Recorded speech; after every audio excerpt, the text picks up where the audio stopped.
Hello, and thank you all for joining us tonight. My name is Heather Knoll, and I am the program coordinator at Sustainable Woodstock.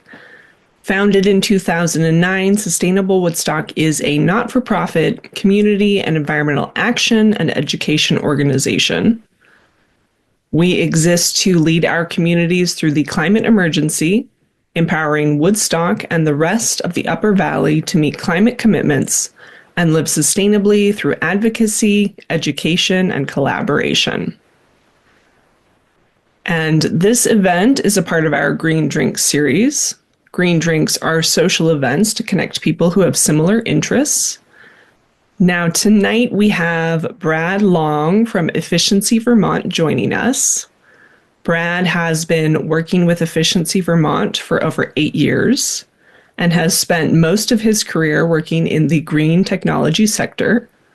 His focus now is supporting communities and community-based organizations who serve vulnerable populations, as well as working with rental property owners to improve the efficiency and comfort of their buildings. Welcome, Brad.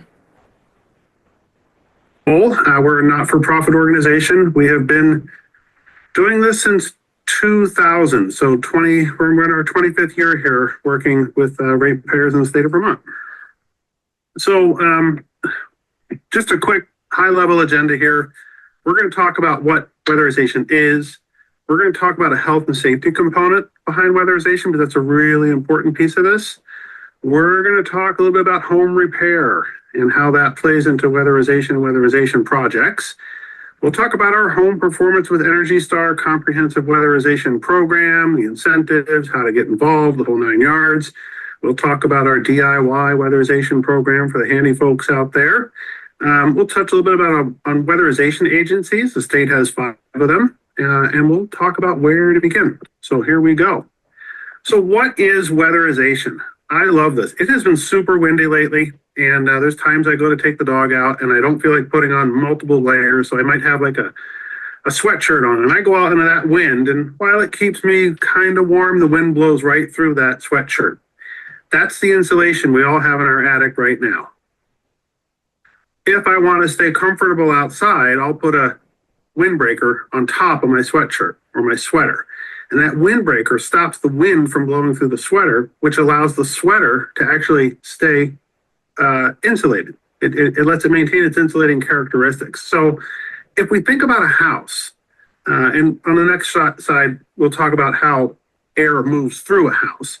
When we talk about a house, we need to keep in mind that air is going to rise through that house. And if we have insulation, the air is going to literally move through the insulation. A fun thing I like to do is if we ever get a chance to get up into an attic and you have like the fiberglass bad insulation, peel up the insulation and look at the bottom side of it. It's most likely gray, dirty, really dusty, and that's exactly what it is. The warm air in your house is rising, and it's dragging all that right through the insulation and out into the atmosphere or into your attic or wherever it goes. So that's kind of the high level of weatherization, but from a scientific standpoint, weatherization is technically related to buildings, and it is really the science of managing moisture and airflow through a building. Keep that in mind as we go down the road here. One of the things that we really want to keep a focus on and want people to understand is that indoor air quality can be greatly affected by weatherization, and sometimes by not having weatherization. Generally speaking, weatherizing a home improves the indoor air quality. Proper sealing of air leaks in a building allows for a controlled air quantity moving through that space.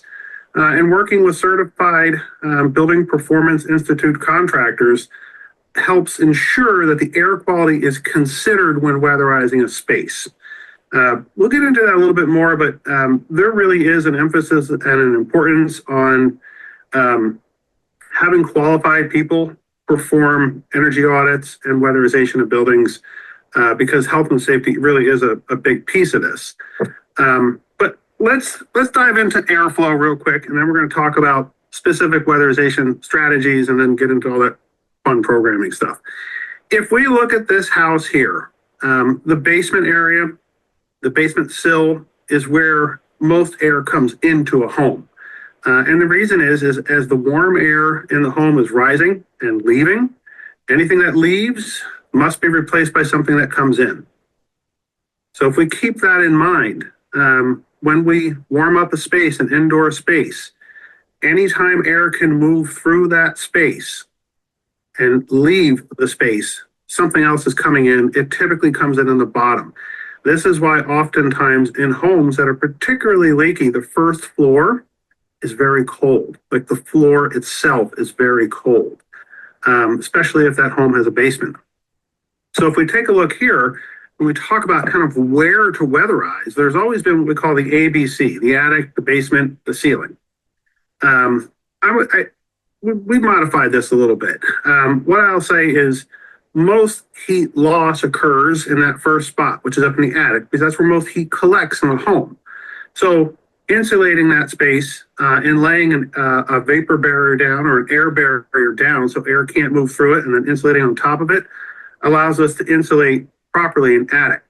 The ceiling below that attic space is also a space where we weatherized commonly. So if we look at a ceiling in the room that you're in now, you may have a ceiling fan, you might have some drop lights, maybe you have some lighting fixtures that are hanging down from that ceiling. Above those fixtures, there's usually an empty spot where an electrical connection is made, and it's usually wide open. So any kind of air that can move through there, any air that can move through an electrical outlet in a wall and move up the wall will make its way into that attic space. So insulating and air sealing the ceiling is really important. In the lower part of the house, the rim joints in the basement. So if you were to stand in your basement, I'm going to show you a picture in just a moment here of a basement. And look at the top of the basement, essentially where the home rests on the foundation. That's your rim joist or your band joist. Most homes in Vermont have about a 4-inch, maybe 6-inch section of wood between them and the outside at that one critical spot. That can be a pretty leaky spot. So insulating and air sealing there is really valuable, as well as the basement walls. Vermont has some of the oldest housing stock in the nation. 25% of our homes predate 1940 construction. So we find a lot of basement walls that can be compromised. They can be old, they can be fieldstone, they can be granite block. And all of those types of basement walls can be a little bit leaky, both in terms of airflow, which most people don't equate to a basement wall, but also moisture. And if the holes are big enough, we start seeing rodents and bugs and snakes and all that kind of stuff making their way into the basement. And finally, the foundation. An earthen floor foundation, or AKA a dirt floor in a home, as an example, it's not so much the air that's moving up through there, but it's the moisture. An incredible amount of moisture will make its way into a home. So oftentimes when we talk about weatherizing homes, we need to, I mentioned this earlier, it's really the science of managing moisture and airflow. And when we talk about the foundation, when we talk about the basement walls, the rim joists, the ceiling, and the attic, these are the key areas that we're gonna spend a lot of time on when it comes to actually weatherizing a space or a building. So here is a crawl space, basement here on the left. If we take a look at this picture, you'll see a dirt floor. You'll see a fieldstone foundation that's held together with a mortar. And if you look at the very top of it, you'll see some pink fiberglass bat insulation that's been jammed into that space between the bottom of the floor joist and the top of the foundation wall. If you look really closely, you'll see it's dirty. That's air. That's air coming in. That insulation is doing nothing but just kind of holding space. Honestly, it's not helping from an insulating or air sealing standpoint. It's really doing nothing. So this foundation wall, there's dirt on the other side of it. Those are rocks with some mortar in between them. So moisture is coming in through them. Air can come in through them and certainly through that dirt floor. And if we look on the right, we've got a cat standing in a basement. No, so we do have a cat. But if we take a look, this is a foundation that has been spray foamed right up.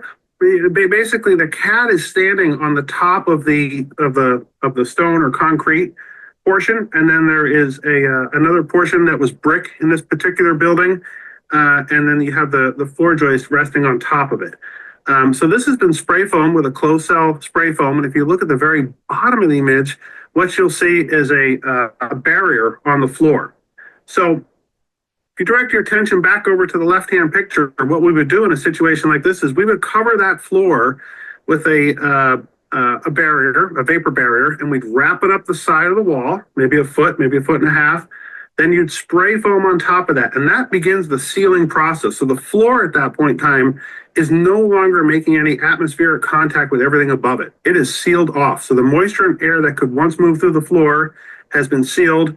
The vapor barrier is wrapped up the wall. That's sealed in with the spray foam, and then that spray foam goes all the way to the top of that foundation wall. And that becomes something that rodents usually can't make their way through. Moisture has a hard time moving through, particularly if it's up to 6 inches thick, and air doesn't move through it at all. That is how you weatherize a basement properly so that airflow and moisture stop entering the home. Here's an example of an attic hatch. In that left-hand side, we'll see a typical attic hatch. This is a great illustration because the attic hatch I used to call the free air highway. Most other places in the ceiling are, pretty well closed up, but the attic hatch is oftentimes a piece of 1/4-inch plywood. It's usually not substantial. It's usually not sealed. So if you look at the first image there on the left, you'll see there's a little ledge for the hatch. In the center image, you can see that there's a plywood or an insulation block built around that opening. And then you'll see 2 layers of rigid foam in the third image that are attached to the hatch cover. And the hatch cover has drywall on the bottom of it. And then there's a continuous weather strip ledge so that when that hatch cover rests in there, there's insulation, there's something to stop the airflow from moving through, and the drywall on it is for fire protection. It's a fire barrier protection piece. So this is a way that we typically will see somebody weatherize an attic hatch, and for all intent and purposes, there's variations of this for any kind of penetration through and up into an attic. An example of air sealing. So this is the windbreaker that I talked about earlier. Image number 1 there, we're peeling back a little bit of insulation, and what we're looking at is there's a wall that's meeting the bottom or the underside of an attic, let's say. And typically there's some drywall there, but where the wall meets the framing of the attic, there's typically a gap there, and we fill it in with a continuous bead of sealant. We seal any penetrations where wires might be coming through, and that stops the air from moving through the insulation. Once that process is done, we can then begin blowing in the cellulose or fiberglass bad insulation, whatever method your contractor recommends. And that is the concept of air sealing and insulating of an attic and previous to this, the basement.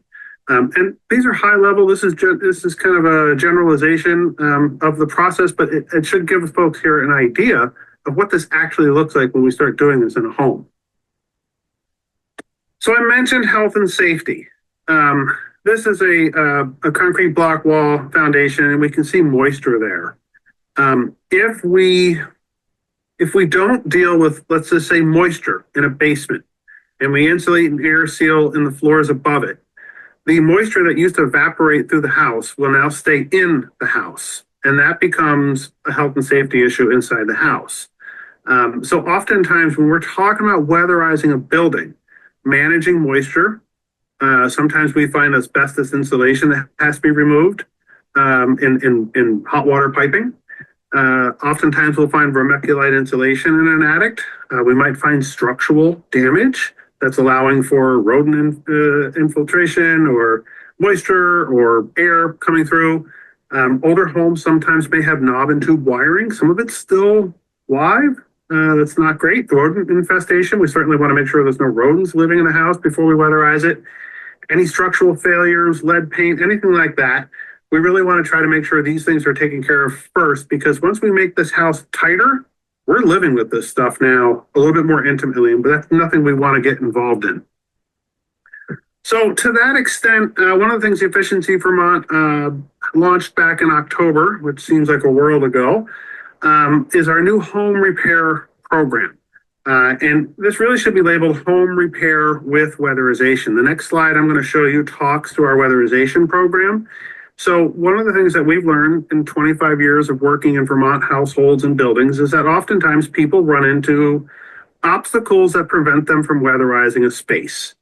And those obstacles could be a roof repair or a foundation that needs to be repaired. It could be a drainage solution that needs to be come up with. It could be leaking plumbing or vermiculite insulation. It could be a number of things that prevent you from weatherizing the building. Because maybe you've thought about it before. Maybe you've had an energy audit before.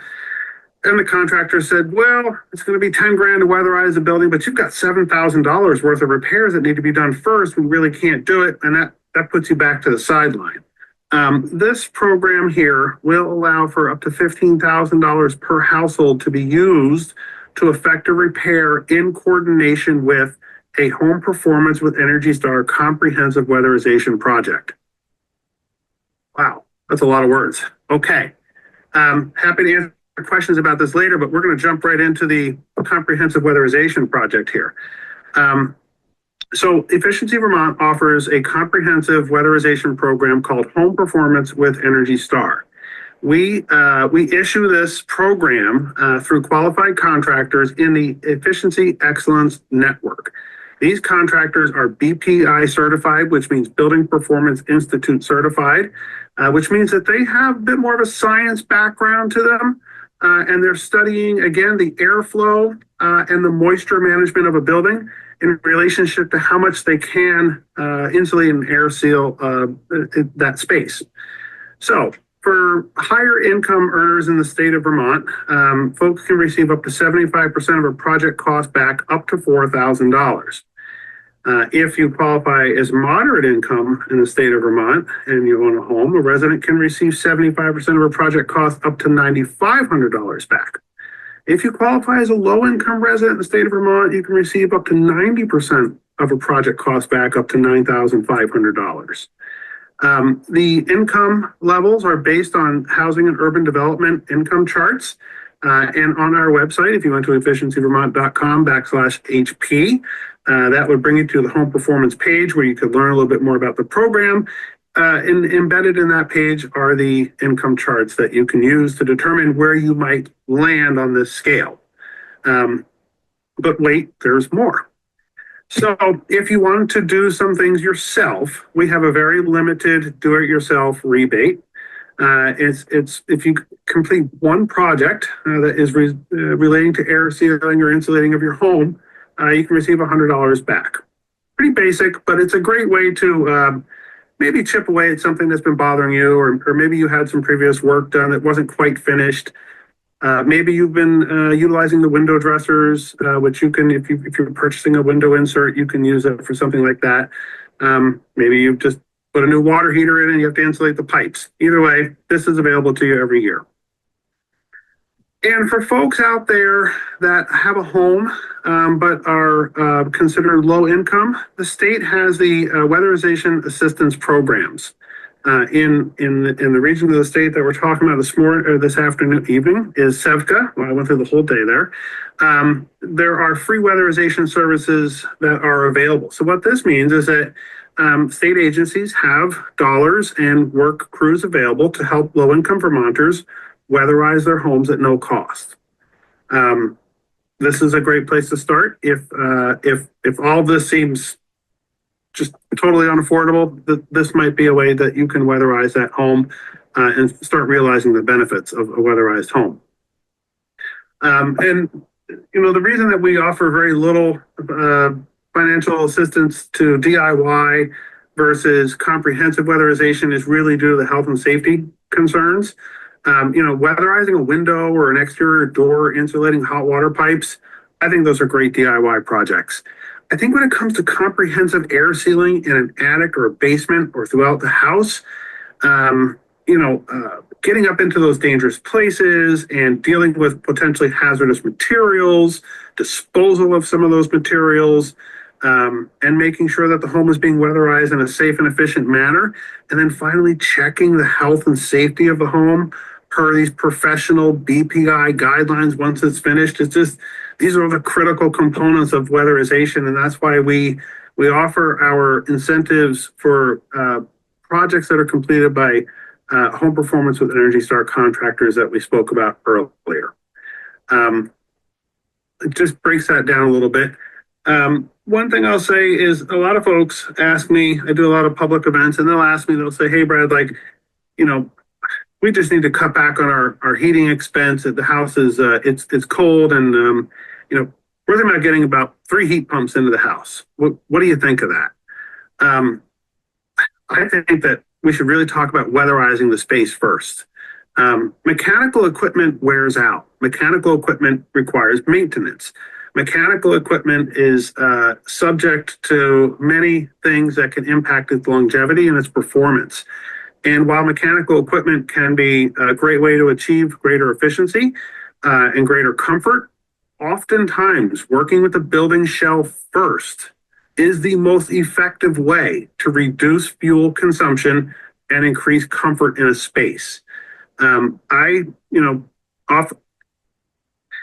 seen homes where we've seen reduction of fuel consumption up to about 45%.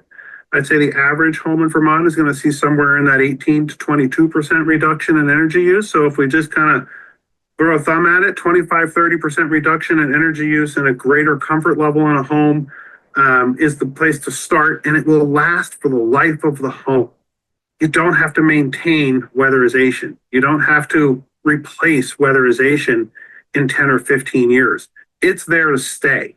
So once a home has been weatherized, that's the jumping point for modernization of the heating system. That's where we start talking about adding, heat pumps or modern wood heating systems. That really is the place. So I just encourage people to think about weatherizing their building first. One of the things that Efficiency Vermont offers for free to everybody living in Vermont is what we call the virtual home energy visit.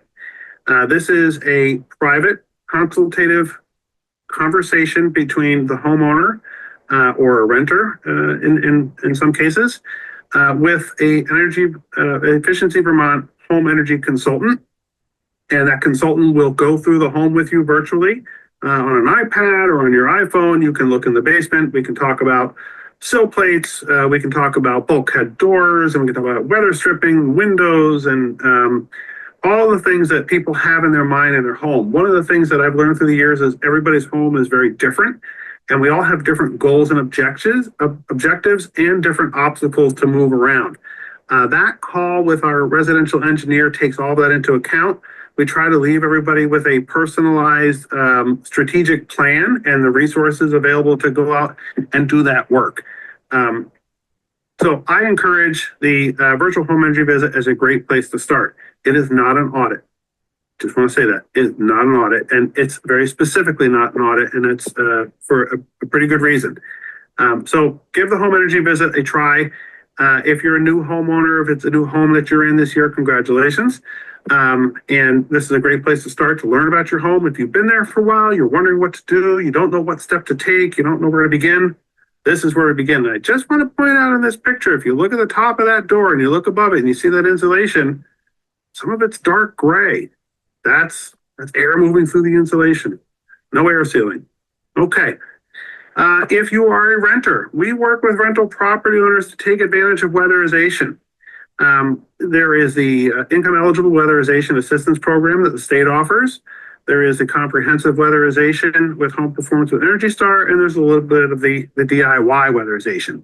The point I want to make is that if you are a rental property owner or if you are renting, we can help. If you're a renter, we do offer some free products. We can do a home energy visit with you to talk to you about the things in your apartment that might be creating a little bit more energy use or higher bills. And if you're a property owner, myself and another colleague, we work with property owners throughout the state.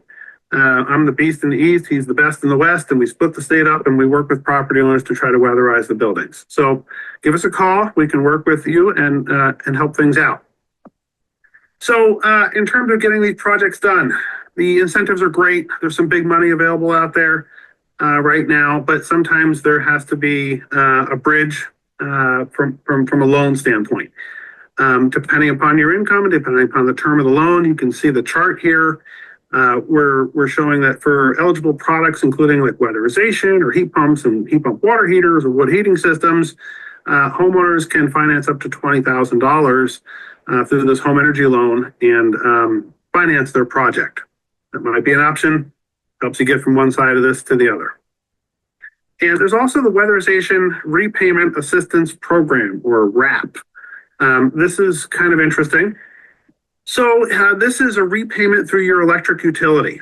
So if you have 12 months of good solid payment history with your electric utility, with no upfront cost, you can basically repay the term of your project for up to 15 years on your electric bill. The projects are designed to be cash flow positive on an annual basis, and the project must be initiated with one of our participating contractors.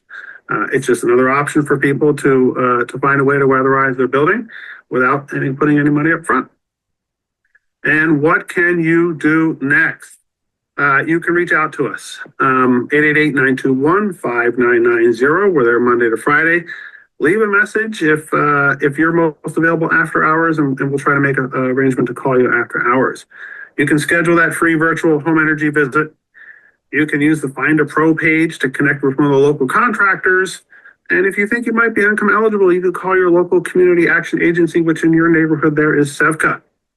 And other energy resources. Kind of like to add this one in sometimes because people inevitably ask me, hey, we're thinking about doing solar.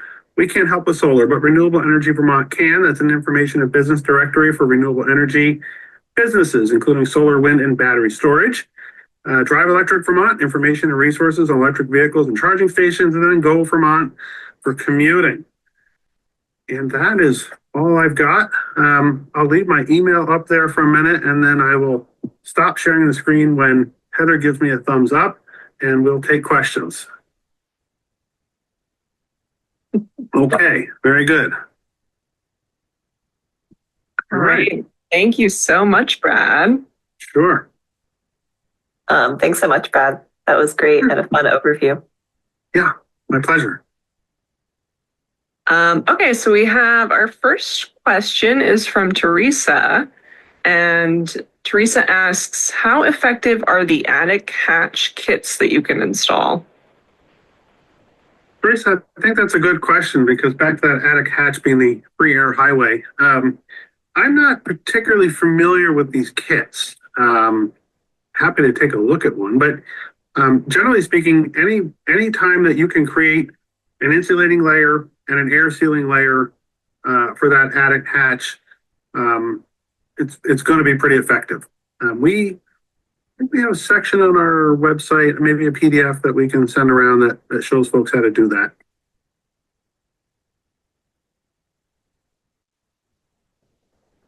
Thank you.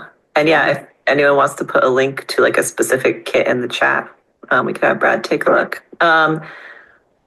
Luke has a two-part here, which are these slides available anywhere? We can, if you send them to us, Brad, Heather can send them out to everyone. Got them. Yep. And then I'm closing on an old circa 1800 house in early April. Is that too late to do an energy audit? So, Luke, are you asking if we can do an audit on a house that's for sale for a prospective buyer? Here, Luke, why don't I ask you to unmute? Oh, thank you. That's actually not what I was asking, but that I would love to know the answer to that. But I was actually wondering if April was too late in the winter season to do an energy audit. No. Good question. Thanks for that question. April is not a bad time of the year. Airflow will move through the house 12 months of the year. When an actual audit is performed by an independent contractor, they typically put what they call a blower door. They'll open up a door in your home. They'll kind of seal off the front of the door. They'll put a large fan in there. Close everything else in the home and turn that fan on and draw airflow through the home. And they'll be measuring the resistance on that fan. And that's how they determine how much airflow is actually moving through the space. So it doesn't have to be cold outside to do that. The only time large temperature differences make a difference is when somebody's using like an infrared camera and they're taking a look at up in eaves and things like that, and they're trying to find hot spots. Call them hot spots, but it's usually the cold that we're looking at. And a greater temperature differentiation from inside to outside will show up a little differently. April, Vermont, plenty cold. I don't think you have any trouble with that. And good luck on the purchase of the home. That sounds exciting.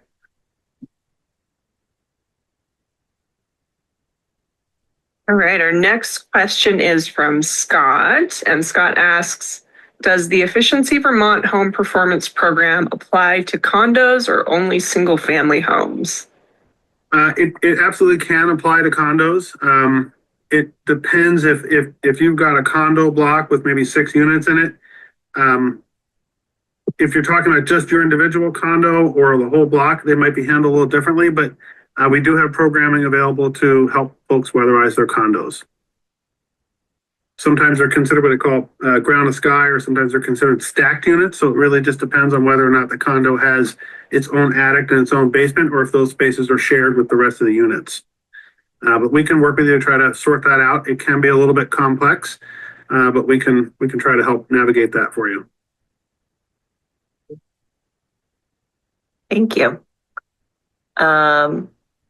Got a question here from Missy. I had a home energy audit last fall with EEN contractor and have the report.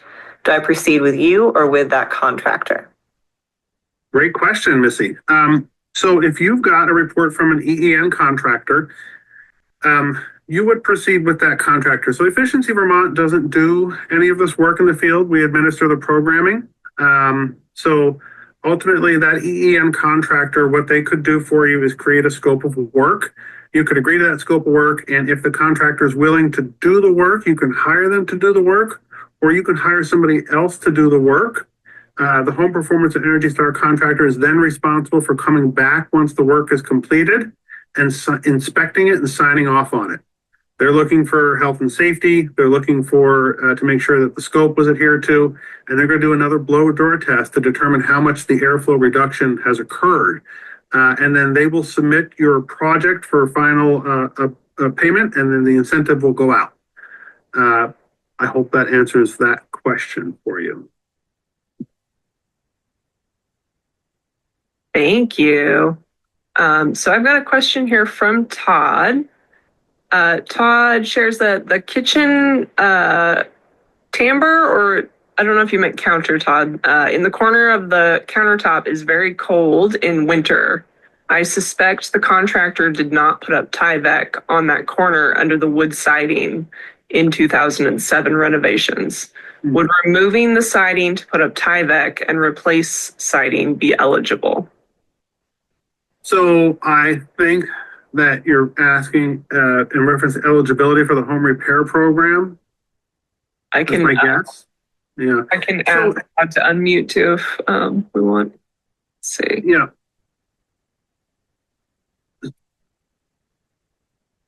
Well, I'm gonna run with this. So Todd, if the Home Performance and Energy Star contractor identifies a repair that needs to be completed to effectively weatherize the space, then that is a possible eligible project for our home repair program. Essentially, the scope of work for the home weatherization, including the mention of the home repair requirement, would be sent into Efficiency Vermont. We'd approve it, send it back. You could have the repair done and the weatherization, and we'll send incentive monies against it. Great. And Todd, I think you're unmuted, so if you wanted to add anything to that, you're welcome to. Tambor is a, triangular storage closet. It's got a door that opens up and down. And there was Tyvek that was flapping in the wind. And I think what the contractor did was, rather than staple it down, he just cut it off, because it's very cold. I'm not saying that, things freeze in there. Put the coffee pot in there. But I think the siding would have to be taken off to find where the Tyvek is, probably on both sides of that corner, and then put the Tyvek up or whatever, and then put siding back. So my first step would be getting an energy audit. Is that where I would go? Well, if you wanted to discuss that subject at no cost with one of our residential engineers, I think our virtual home energy visit might be a good place to start. Yeah. If you were interested in, if you had your mindset, you wanted to go with a home weatherization project, then I think the home performance of Energy Star contractor could audit the building for you and make determination as to whether or not that needs to be repaired or addressed. Well, we did major house renovations in 2007, and the energy costs the next winter were reduced 80%. And that's the location, that's the only location in the house that's cold. And it bugs me to think about it every winter. Yeah, I think just to kind of, but if I don't know if you're feeling any airflow through there, Todd. Oh yeah. Okay. So, if you're feeling airflow through there, it's, if you had some comprehensive work already completed on the house, it sounds like it might be more of a spot project. Yes. And that might be something more for, a seasoned contractor. I think finding the source of that air leak is going to be your biggest challenge. All right. So don't bother going through your. Well, if in 2007 you had comprehensive work done, I'm not sure that having another audit done would be beneficial. Okay. But fair enough. If you wanted to bounce things off of one of our residential engineers, sign yourself up for one of those virtual home energy visits and have that conversation. I got a note in the chat, Tyvek is not insulation. I realize that. It's just a vapor barrier or air barrier. We did have Daco blow in insulation in the summertime. It is so much cooler in here. Yeah. But anyway, thank you. Yep. Thank you, Todd. Thanks, Todd. I think I'm up. Hi, Todd. I think I'm up next. Kat wrote here, how stable is the money available for DIY and or pro contractors from here on out? Is it state or federal money?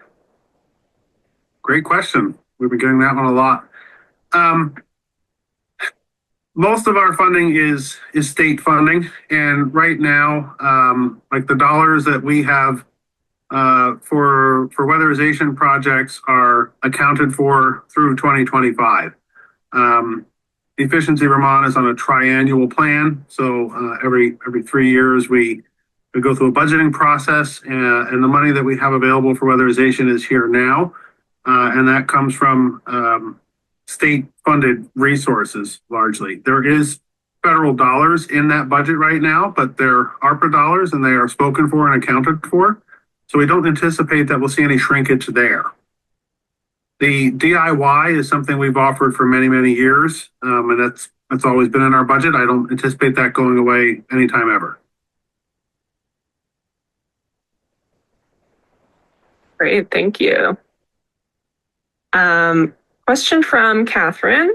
When working on a home as a renter, do income brackets refer to the income of the homeowner or that of the renter? Great question.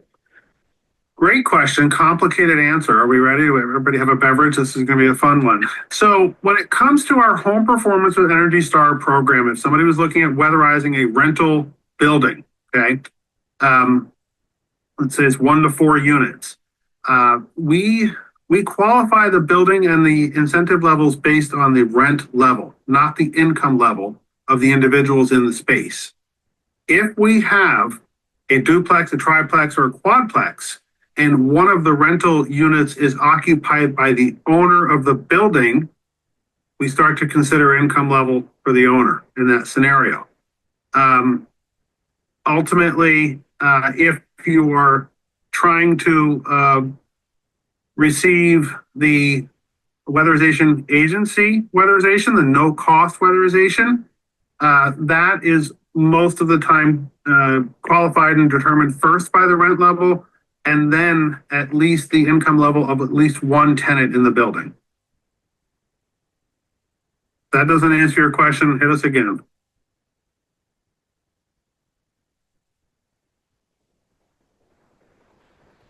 All right. From Dan here, how does EVT decide on the level of rebates? Ductless heat pumps now have very low rebates, though the cost is very high. Not enough contractors / competition. Well, I received $5K for my heat pump hot water heater. That's a good question, Dan. Sometimes it depends on the funding sources and the goals behind those funding sources. So as an example, the weatherization dollars that we have right now are very robust. And I mentioned this a minute ago, a lot of those weatherization dollars are funded by ARPA funding. So that money, the state asked Efficiency Vermont to help people living in Vermont weatherize their homes. That was the specific ask that we had presented to us. So that's why that money exists like that for weatherization, let's say. When you start talking about like a ductless heat pump, this is a different budget. Okay, we have the energy efficiency charge that appears on everybody's electric utility bill in the state. That's where the majority of our funding comes from. And that budget is therefore being used for everything that we offer an incentive on for electric reduction. Okay, so totally different funding source than the ARPA funding for weatherization right now. So the funding sources are different, and the heat pump incentives. Certainly, if you're looking at a mini split, and that's a $350 to $450 incentive against maybe a $5,000 installed cost, that's not going to seem very robust. I would certainly tend to agree with you. The heat pump water heater funding that you received, the $5K for the heat pump water heater, again, that's in the ARPA bucket. So those incentives were a little bit more robust. But think about it this way. Most of Efficiency Vermont's funding and effort and focus throughout the 25 years we've been here have been on helping Vermonters reduce their electric consumption. And Vermonters have responded really well. The thermal side, the heating, the insulation, the air sealing, different bucket. So you might see fluctuations and changes of those two buckets as we go down the road. One of the rules of thumb I always encourage people to do before you make an investment in your home is call us first and have a discussion with us about the project you're thinking about doing and the incentives you expect to receive.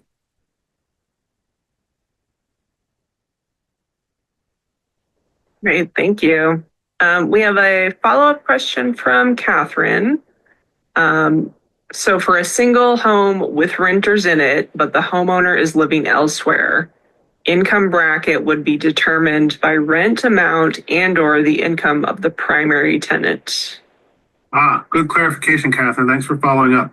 So a single family home is that's being rented. It's going to be the rent level, that's going to be the qualifying piece there for that. It's really going to be the rent level compared to the number of bedrooms in that home.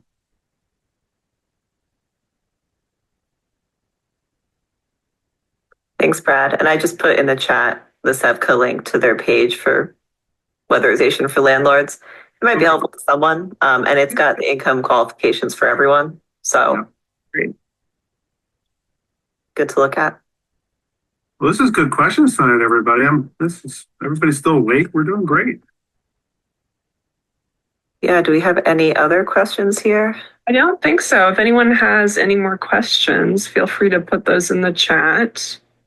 I'll also be sending out a follow-up email with Brad's slides, so you'll have all of the details from those slides in that email, as well as a recording of this talk tonight.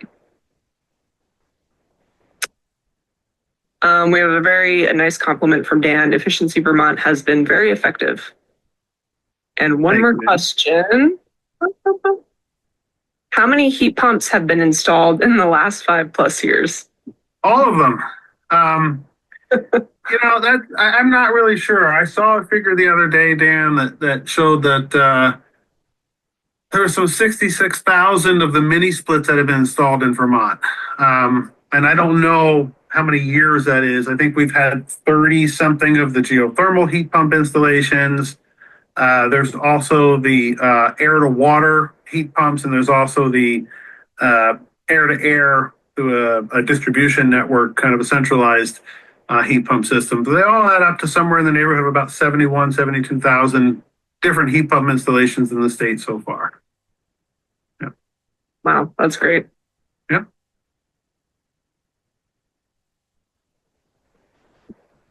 I got distracted because someone asked about other community action groups besides SEVCA, because it depends where you live in the state. So I just put a link in the chat. You can enter your town and see what you're covered under. Like, I'm in Stratford, so I'm actually Capstone technically.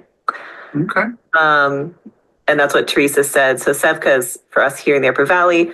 What about the Essex area? Who would they contact? Do you know? I actually don't know Essex. I think off the top of my head, that CVOEO, Champlain Valley Office of Economic Opportunity. That's off the top of my head. I might not be. I think that's accurate. We've got a question from Helen. How many qualified contractors are available? I don't know. So if you were to go to our Home Performance with Energy Star page, and you there's a find a contractor link there, and you can find the contractors in your area that are willing to service your area. It's different throughout the state. Certainly, I can tell you in some parts of the state we have greater contractor concentrations, and that tends to follow populations. So in areas where there's greater population density, we tend to see more contractors. In areas where there's lighter population density, we tend to see less. It's I think a challenge the state has been working on for many years. We at Efficiency Vermont have just hired a workforce development manager to work with stakeholders in the state to help build a better workforce, a more qualified workforce, and a more robust workforce. Contractors can participate in our program from other states as well. So neighboring New Hampshire, Massachusetts, if there are contractors there that are willing to service into Vermont, and they're willing to be part of our program, we can work with them as well. So I don't have an answer as to how many contractors there are, because some are just for heating and plumbing, some are just for weatherization. It varies, but it's probably not enough, to be honest with you. Thanks, Brad. Mm-hmm. Kat asks, is there anything that can be done for a concrete basement floor? Yes. If the floor is relatively dry, there are coatings that can be placed on the floor. High level, you can think of it as a paint or like an epoxy that will seal moisture and air out of that floor, preventing it from coming in. This is a great question for an experienced home performance contractor, somebody who's been doing this for a while. The key is really how dry it is. If that floor is already dry and in good shape, doesn't have any structural challenges, then an epoxy base or some kind of a weatherproof barrier probably could be applied. I have seen concrete floors where they've taken the vapor barrier that we showed a picture of before and laid it down. The stuff can be pretty robust, but I think it really depends on what you're dealing with there. But it can be, you can weatherize a concrete floor. Sometimes they really don't need to be, but sometimes it's good to do that.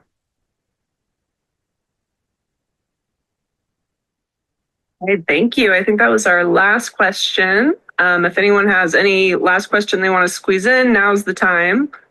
But before we go, I'll just share with you all again, our next Green Drinks event will be an in-person event, a sewing workshop with some very skilled volunteers. We'll be learning how to mend rips in your clothing, reattach buttons. There will be a sewing machine if you want to learn how to use that from someone who is very knowledgeable. And you are welcome to bring your own projects if you have something like a sweater with a hole in it or something you want to have help with mending. So that will be on March 1st from 1 to 3 p.m. at the Taftsville Chapel. And because of the nature of the event, it is we can only take a limited number of people. So if you want to join us, sign up soon. Cool event. All right, it looks like we got all those questions. Thank you so much, everyone, for joining. And thank you, Brad. That was a really great presentation. Lots of good information, which we will send out to everyone in our follow-up email. My pleasure. Nice to see everybody tonight. Stay warm. We're getting more daylight. We're getting Yes. Thank you. Good night, everybody. Thank Bye. you.